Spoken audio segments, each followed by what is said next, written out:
As the days pass since the horrific incident in Uvalde, Texas, our communities are left asking what can be done? Watching devastated families bury their children, we are consumed by finding the right answers so that no other child has to face a monster in their classroom again. The harsh reality is that laws alone cannot eliminate danger, but laws can be, and should be, a start. There is a woeful lack of protection for schools in California under the law. There needs to be legislation that considers the school itself a victim.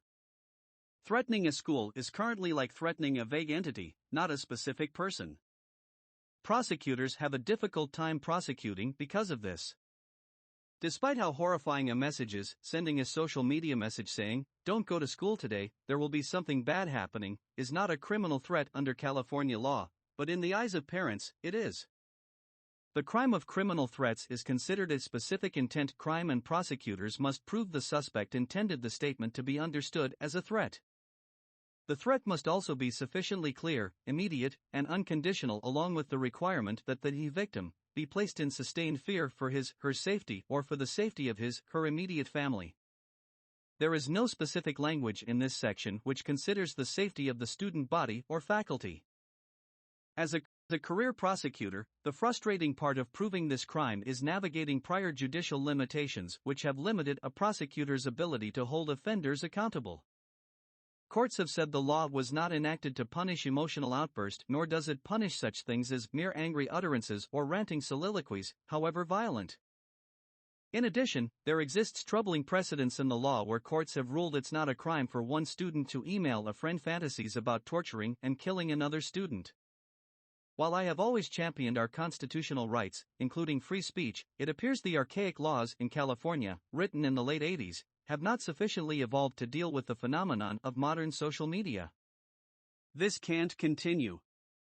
News reports state that the mass murderer in Uvalde had a history of killing neighborhood cats and posting videos of the acts online. Is this a sign of things to come? Absolutely. There are predictive behaviors that should be, at the very least, tracked and prosecuted.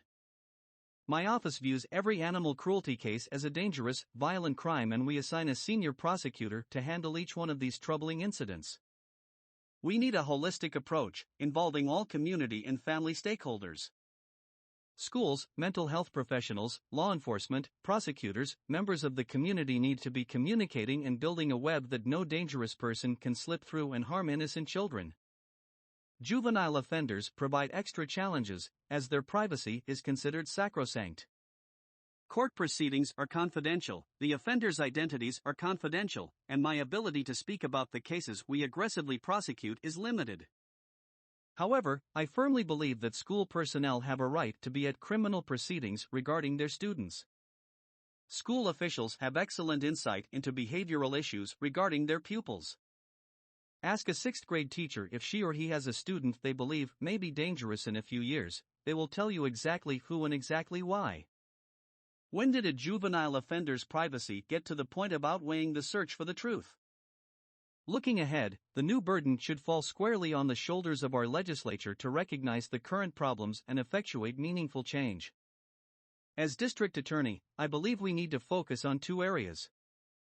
First, we need a specific penal code section that reflects either a threat against a school/student body or threats made between students on a school campus.